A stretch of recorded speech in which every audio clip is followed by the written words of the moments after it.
It was supposed to be a quiet Sunday morning, the kind where the sunlight filtered gently through the blinds and the smell of toast and coffee made everything feel safe, even if only for a moment. I had risen early as I always did. My knees creaked.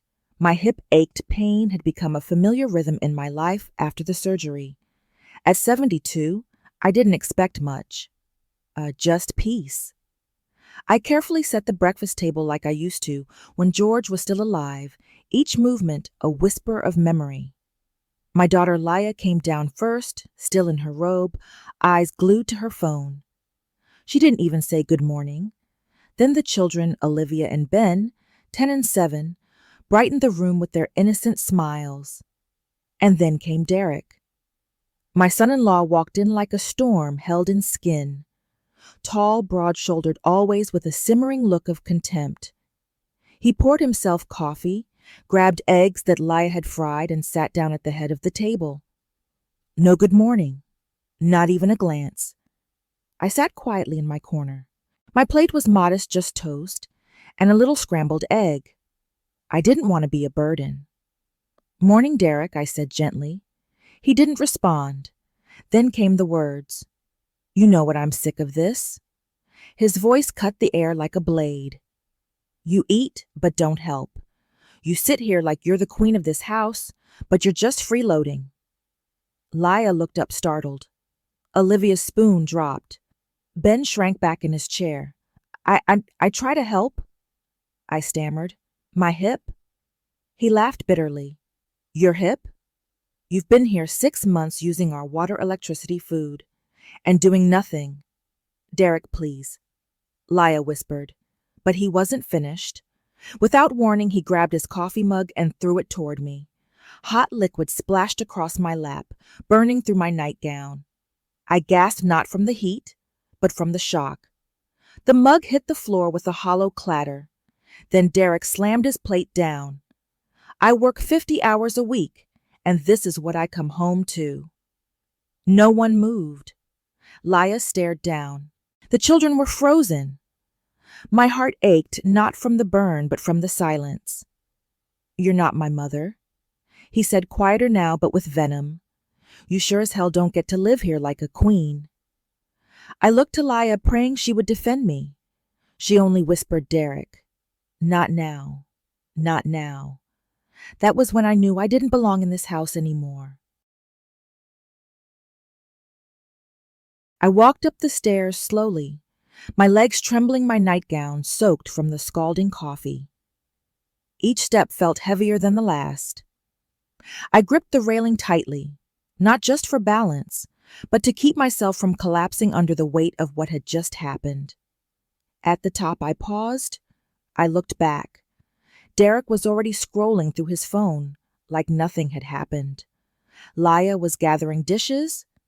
The kids just stared into their cereal bowls. No one looked up. I wasn't a mother here. Not a grandmother. Not even a person. I was just a ghost occupying space. Inside my room, I closed the door softly and locked it, not out of fear, but to claim something that was still mine. Control, privacy, dignity. I sat on the edge of the bed, hands shaking nightgown, clinging to my thighs, the burn stinging against my skin. The old blanket I used each night was still half folded. My pillow still held George's handkerchief underneath. I touched it gently, and then instinctively, I reached under my nightgown and pulled out the locket I always wore, the one with George's photo. I opened it slowly. His face, strong, calm, greeted me from a black and white photo, the same one taken the day he returned from war. Suddenly, I could hear his voice again. This house will keep you safe when I'm gone, he had said once, his rough hands cupping my face. That's why I'm building it with my own 2 fists. I closed my eyes, and for a moment, I was back in 1959, the first spring in our house. We moved in when the land was still wild. George built the porch himself, painted the kitchen blue because he said it matched my eyes. We danced to an old radio even before the floor was finished. This house had held us through everything. 3 kids, 1 miscarriage, winter storms, hospital trips, laughter, and heartbreak. And now I was being treated like a squatter in the home I helped build. But George had warned me, if they don't honor this house, Mabel, don't you sign a damn thing. He made me promise, and I had kept it. Leah and Derek had tried more than once to get me to sign over the house after George's funeral. Papers that I had tucked away, never signed, still sitting in the old desk drawer beneath our wedding bands and George's service flag. They thought I had given in, that Leah as my daughter had inherited it automatically. They were wrong. I still had the deed, and for the first time in months, I remembered what it meant to have power.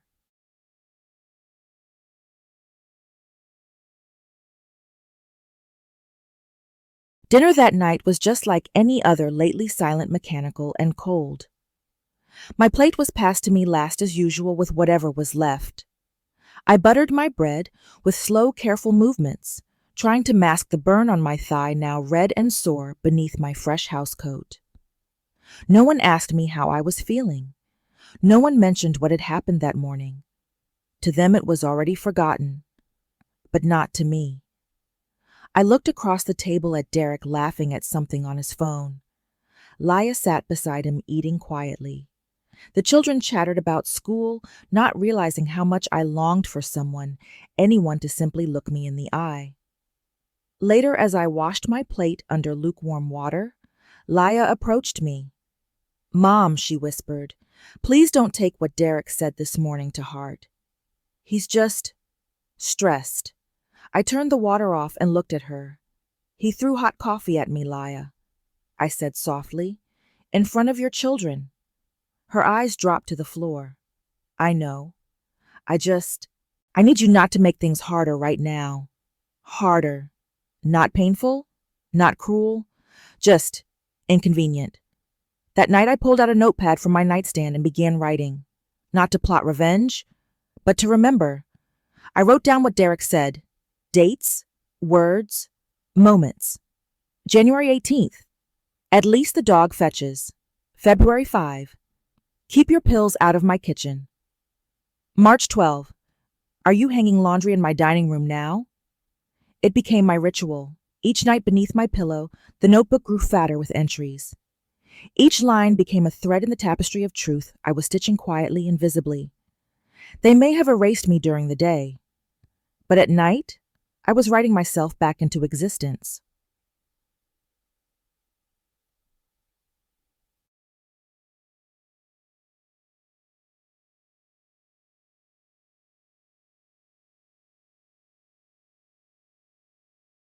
Weeks passed, each day blurring into the next. I moved through the house like smoke, seen only when someone bothered to cough. One damp Thursday evening, I was on my way to the laundry room when I heard Derek's voice drifting from the half-open garage door. I paused, hidden by the shadows. "Nah, man." He chuckled into his phone. "It's like living with a ghost. The old lady just floats around, eats my food, says, 'Thank you,' like she's royalty. I'd rather clean a dog kennel than share a house with a mother-in-law who thinks the world owes her." Laughter exploded on the other end. Derek joined in, loud, triumphant, ugly. Something inside me slowed, not shattered, just settled like mud in still water. I turned away before he could see me, walked back down the hall and closed my bedroom door without a sound. That night, for the first time since I had started the notebook, I did not write. I simply lay on my back watching pale streetlight shadows crawl across the ceiling. Ghost. Dog kennel. The words didn't hurt the way scalding coffee had. They hurt deeper because he believed them. Over the next days, I looked at my daughter with new eyes. Leah, the girl who once dyed her hair violet, the teen who rode George's tractor in circles just to make him laugh, was shrinking. She walked on eggshells, flinched when Derek dropped his work boots, and apologized for things that weren't her fault. One evening, she caught me staring. "Mom." "What is it?" I almost told her she had vanished inside her own marriage, but the words lodged in my throat. Instead, I reached across the table and squeezed her hand. She gave me a brittle smile and pulled away when Derek cleared his throat. That night, I wrote again. April 3rd. He called me a ghost to his friend, said he'd rather clean a dog kennel. With every entry, the notebook grew heavier, yet my shoulders felt lighter, truth transferring from flesh to paper. En exact, I began to drift through the rooms at dawn when the house was silent. The hardwood floors George had laid by hand. The porch swing he hung. For decades I had looked at these boards and nails as home. Now I saw them as a battlefield of memory, one I was in danger of losing. If I died tomorrow, Derek would tell the story. She was the old lady who sat in the corner taking up space. And my grandchildren would nod, because children remember the stories adults repeat. No, that could not be my epilogue.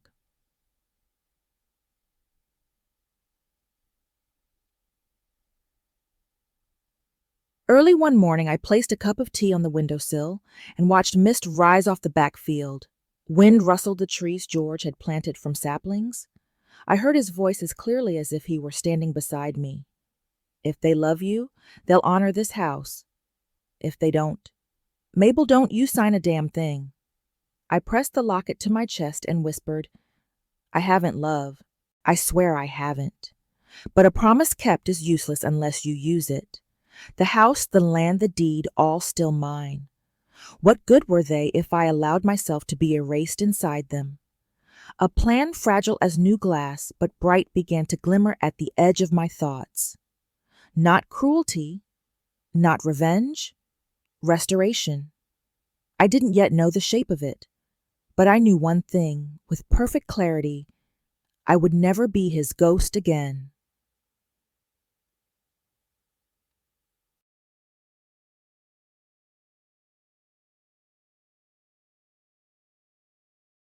I woke early Monday morning with a strange stillness in my bones, the kind of calm that only comes when you've finally decided. The house was quiet. Derek had left for work. Laya was taking the children to their classes. I stood in the middle of the living room, sunlight casting long stripes across the rug. My fingers ached, but they felt purposeful. I walked upstairs and unlocked the bottom drawer of George's old writing desk. The smell of cedar and dust greeted me like an old friend. I reached in and pulled out a worn leather folder kept hidden for years. Inside were the documents George and his lawyer had prepared nearly a decade ago. I want the house to go to Laya someday. George had told our lawyer, but not automatically, not without Mabel's say-so. He had looked at me with eyes not filled with sentiment, but with clarity. He knew a day like this might come. The deed was still there. So was the original transfer agreement. The signature line beneath mine was still blank. It was all still in my hands. I stared at it for a long time.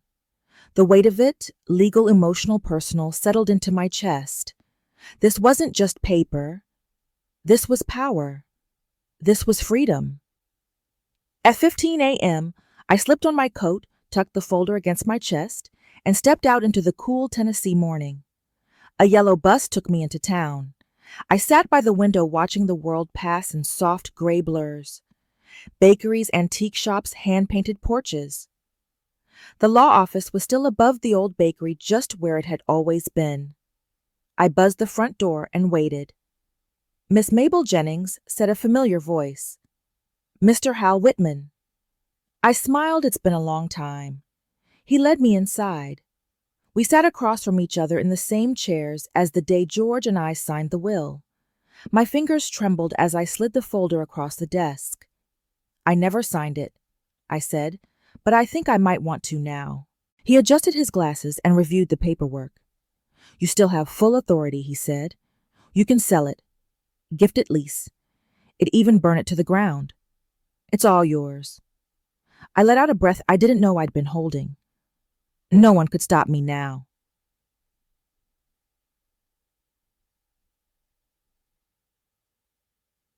Later that day on my walk home, I passed the post office bulletin board.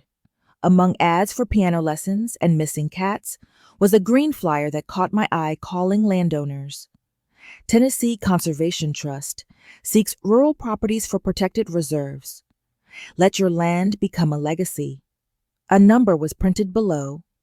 I took the flyer down and folded it into my coat pocket. That night, I spread out George's old map of our property on the bed. 22 acres of open land, still zoned private residential. Maybe, just maybe, I didn't need to sell it to anyone in the family. Maybe I could preserve it.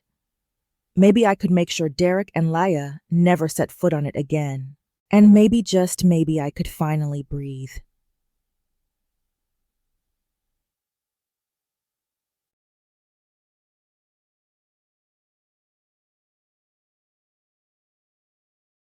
By Thursday afternoon, everything was in motion. I had called the number on the green flyer, the one about the Tennessee Conservation Trust. When I told the woman on the line that I needed a quiet private assessment without alerting anyone in the household, she didn't hesitate. Her voice was calm, understanding. We've done off-the-record evaluations before, she assured me. We can be discreet. The visit was scheduled for 2:30 p.m. sharp. That morning I rose early and dressed with intention.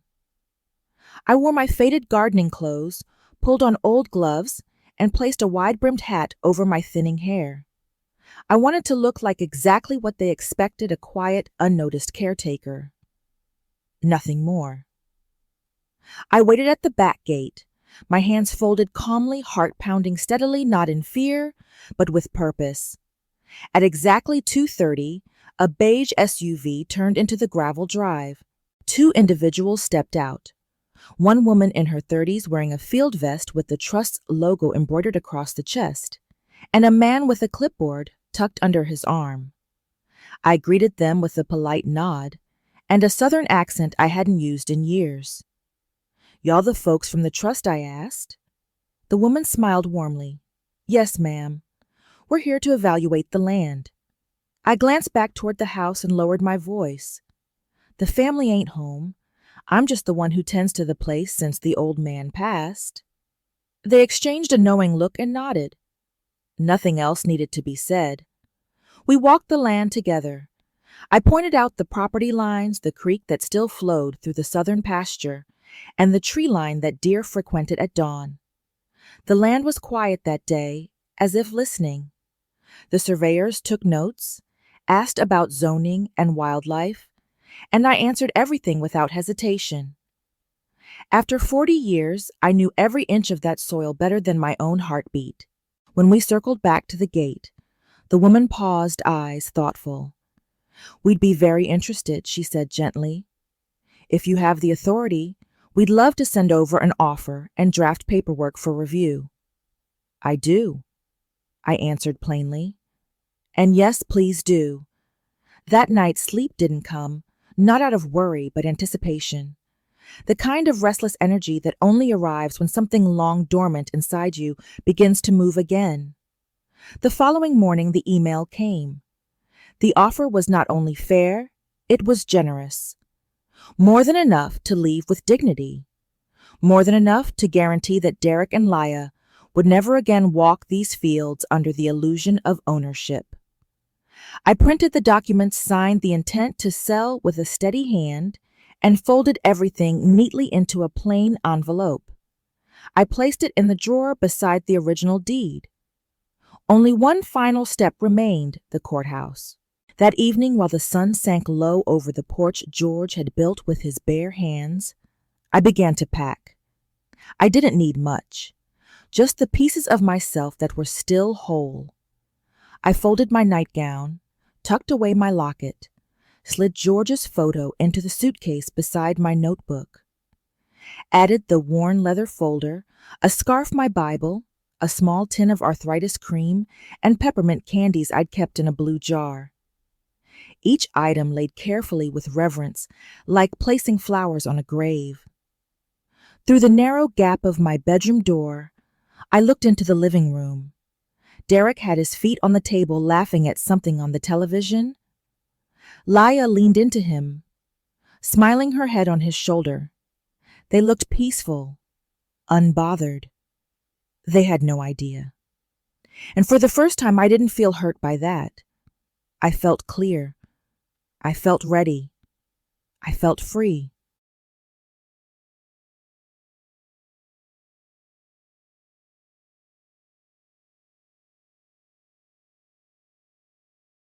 Morning came not with noise, but with a heavy silence, the kind that holds meaning.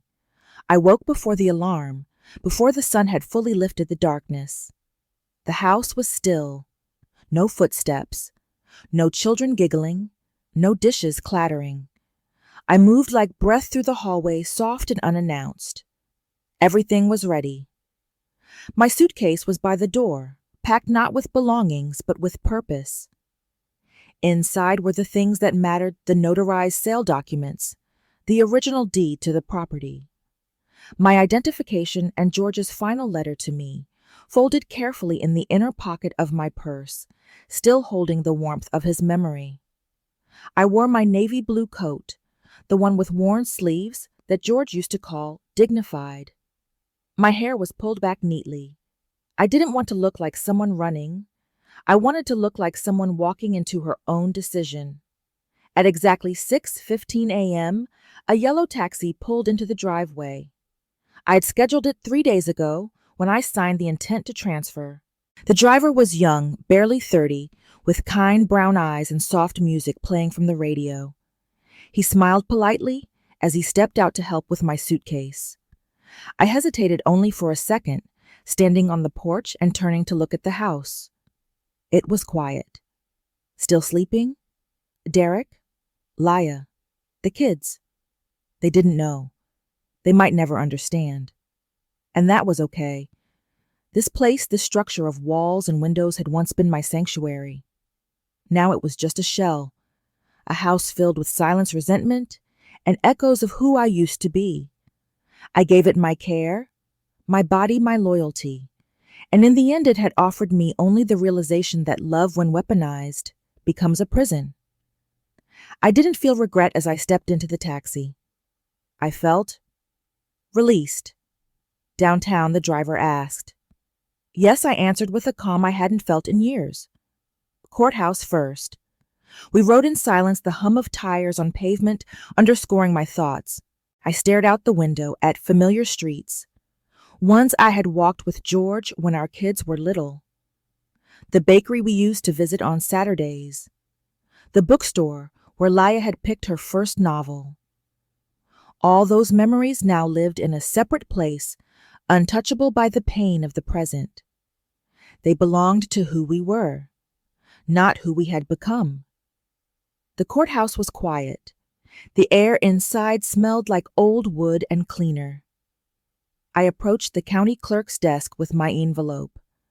The woman behind the glass barrier had silver hair and kind eyes. She asked for my name and papers. I handed her everything. She flipped through the documents, scanning the pages, and finally looked up with a nod. Everything is in order, Miss Jennings, she said. The Conservation Trust wired the funds first thing this morning. The property is officially transferred. The words didn't hit me all at once. They came slowly like fog lifting from a valley. Officially transferred. It was no longer mine. Or perhaps for the first time, it was mine to give away. My fingers curled slightly as I asked for a stamped copy for my records. She printed the final page, added the seal, and slid it back through the opening in the glass. You know, she added, it's rare we see someone choose to preserve land this way. You're doing something special. I smiled, not wide, but full. That's the idea. When I stepped back into the taxi, I didn't feel like the woman who had been insulted over toast and coffee. I didn't feel like a freeloader or a burden or someone taking up space. I felt like the rightful author of my story. Where to next? The driver asked gently. There's a white house on the corner of Cedar Avenue, I said. It has wind chimes on the porch. He nodded and pulled away from the curb. 10 minutes later, I was standing in front of Marguerite Blackwell's home. She had been a friend for years, a widow like me, who had also known the weight of quiet grief. We had drifted apart after George died, not because we argued, but because sometimes sadness pulls people into their own shells. But when I called her last week and asked if I could stay for a few days, she hadn't hesitated. Her front door opened before I even knocked. "Mabel," she said, arms open. "You're home. Tea's hot. Pie's fresh. You just bring your stories." I didn't cry. I thought I might, but instead I let out a slow breath as I stepped inside. Her house smelled of cinnamon and lemon polish. It was warm, not just from heat, but from kindness. That afternoon I sat on her porch, my legs curled under a throw blanket, a cup of tea in one hand. The wind chimes above us sang with every breeze, and squirrels darted along the fence like dancers on a stage. The peace was so loud, it rang in my ears. Then came the email. I opened it slowly on my phone. It was from the Tennessee Conservation Trust. "We are pleased to confirm that the property at 112 Sparrow Creek Lane has been fully transferred and recorded. The land is now part of the Protected Reserve Network." That was it.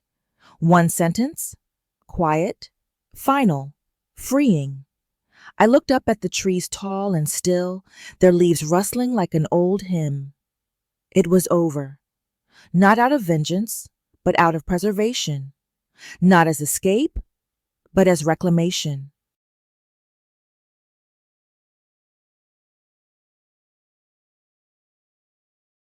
The next morning arrived crisp and blue, a Thursday that looked like any other to most of the world. But for the house I once lived in, it would be a reckoning. While I sat on Marguerite's porch, sipping sweet tea and listening to the wind chimes sing over the fence, something entirely different was unfolding across town. At exactly 10:07 a.m., a car pulled into the driveway of 112 Sparrow Creek Lane. Then another, then a third. Derek answered the door in sweatpants, his coffee still steaming in one hand.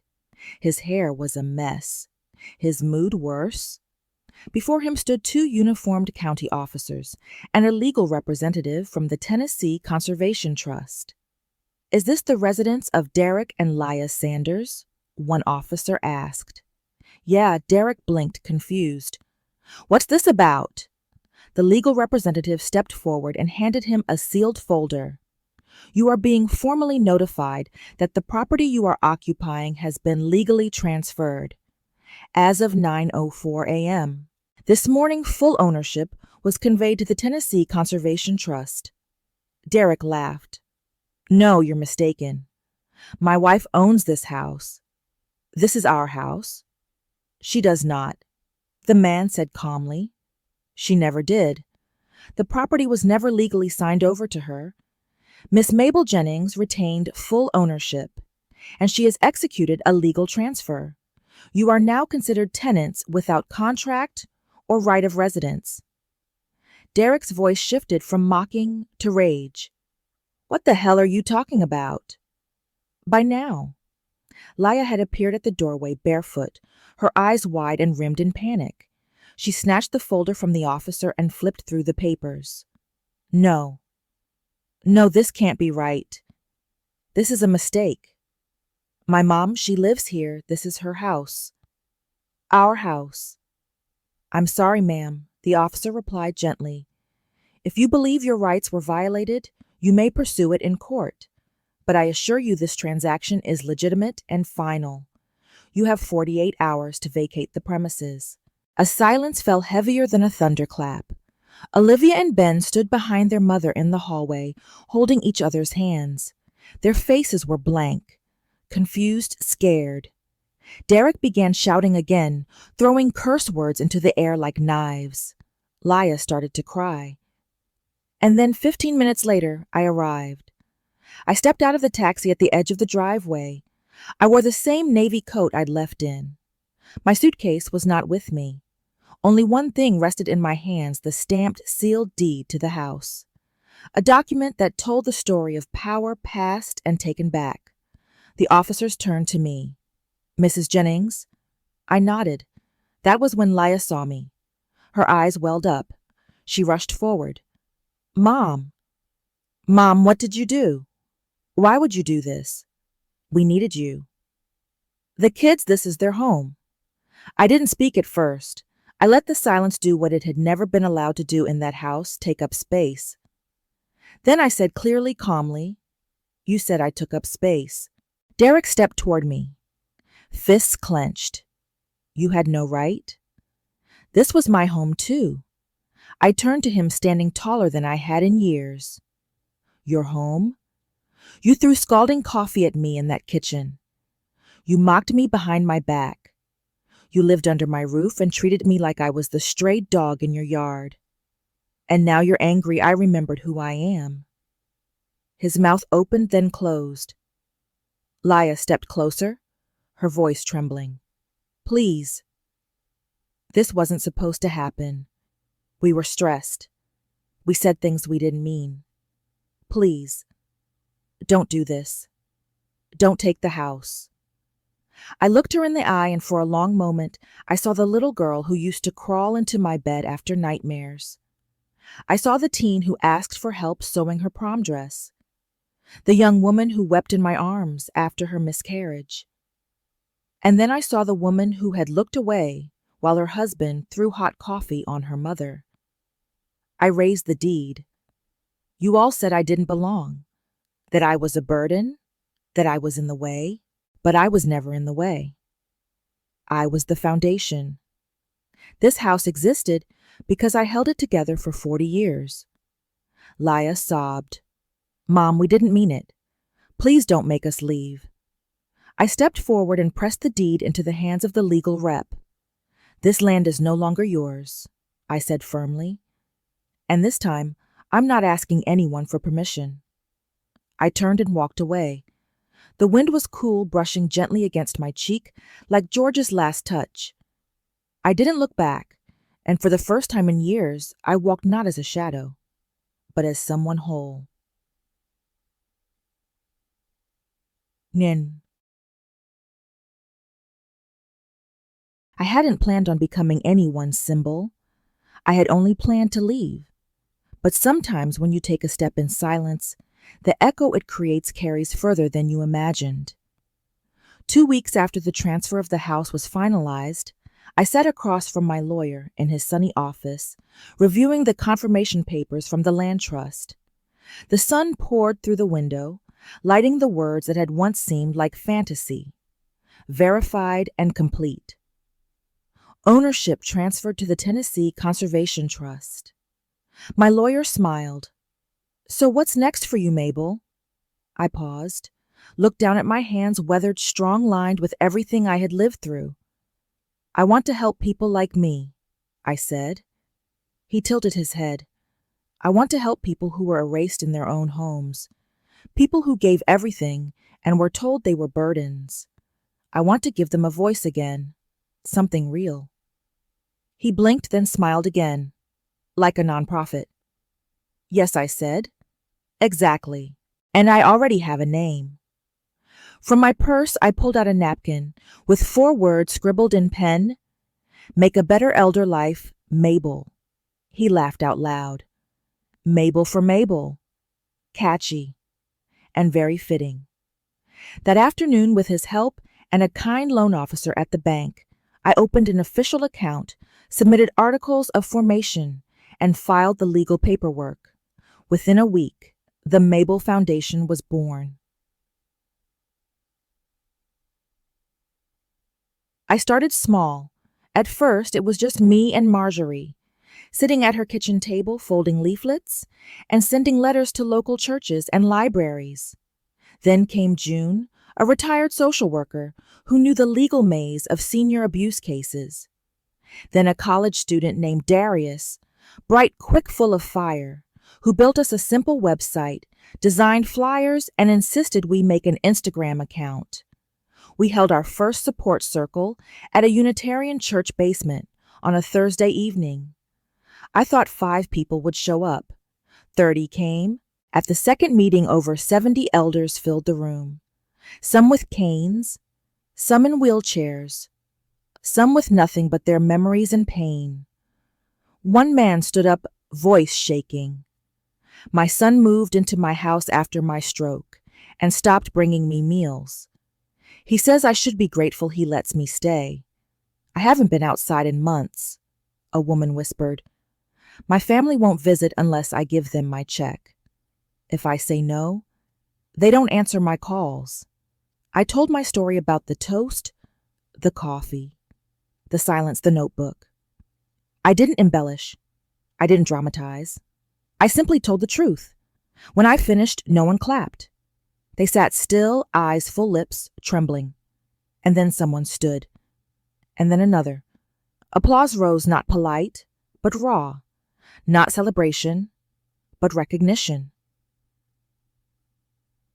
Word spread. Someone recorded a video of one of my talks and posted it online. A local radio station called. Then a podcast. Then a regional newspaper. Within a month, people were emailing from Oregon, Maine, even Canada. I saw your story, one wrote. You made me believe I'm not invisible. I thought I was the only one, another said. You reminded me I still matter. One day, Darius chuckled and said, They're calling you the coffee lady who took the land. I thought it would sting, but it didn't. In fact, I laughed. You know what? That's exactly who I am. The Mabel Foundation grew. We secured a grant from the state. We started an emergency housing fund for elders in abusive homes. We partnered with grocery stores to deliver meals. We held workshops at libraries to teach inheritance law, elder rights, digital safety. And the most powerful thing, we gave a voice. Not just mine. Theirs. For decades, I had been told to stay quiet, to not cause trouble, to be grateful. But now I stood on stages in church halls and podcast studios, and I told the world, silence is not love. Forgiveness is not permission. And taking up space is not shameful. It is survival.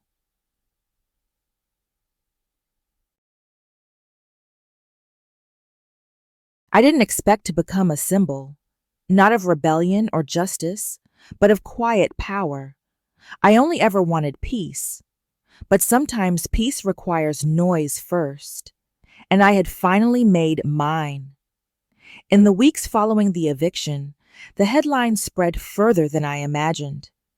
Elderly woman donates family land to conservation evicts, abusive daughter and son-in-law. The coffee lady who took the land. Ghost no more, one grandmother's stand. At first I winced at the attention. Then I read the letters. Hundreds poured in, from Georgia to California, from grandmothers, widowers, veterans, abandoned parents.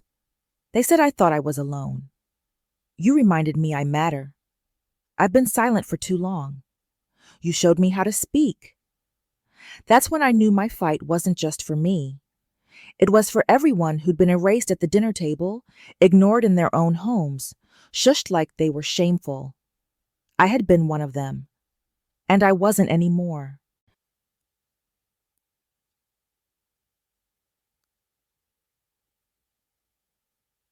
With the help of Marguerite Darius and 3 retired teachers who joined after seeing the news, we officially launched the Mabel Foundation. Our slogan, Make a Better Elder Life. Our mission, protect elder rights, prevent property abuse, give forgotten voices a platform. We offered emergency legal support, partnered with local banks, held monthly tea circles where stories flowed freer than the chamomile. We helped Mr. Leonard get his deed back from a manipulative nephew. We helped Mrs. Cruz take back her Social Security card from her addicted son. We helped strangers become seen again. I wasn't just a founder. I was proof that it was never too late to matter. 1 month later, I received a second letter. From Laya. It was longer, handwritten this time. She wrote, Mom, I left him. I've been living at a friend's with the kids. I watched your story. cried through the whole thing. Olivia did too. Ben asked if he could see you again. I didn't know how far I had fallen until I saw you rise. I'm sorry. I should have said it sooner. Love, Laya. I read it 3 times, then placed it in the drawer with the others. I didn't write back, not because I hated her, but because healing takes more than an apology, and I wasn't ready to invite old silence back into my new peace. We held our first anniversary event on the land, now officially named the Mabel Jennings Preserve. There were tents, music speeches. A group of Girl Scouts planted dogwood trees where my garden used to be. A minister from Nashville gave a blessing. A brass plaque stood beneath the old oak in honor of Mabel Jennings. She took up space and gave it back.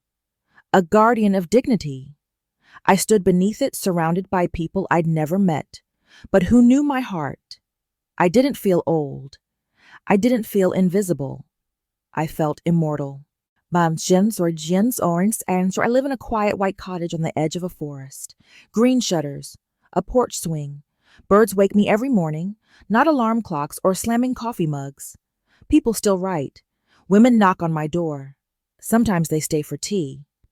Sometimes they cry. I always say the same thing. You're not a ghost. You're the root. Roots are what hold the house together. I haven't spoken to Derek, and I don't plan to. But Olivia wrote me a letter last week. She said she's joining her school's environmental club. She wants to study law. She signed it, "Love your granddaughter who sees you now." I wept, because for the first time in a long time, I felt seen not just as someone's mother, but as me. And that is what every elder deserves.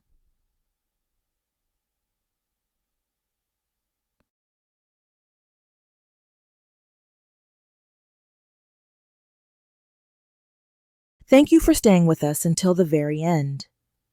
Mabel's story is not just about land or inheritance.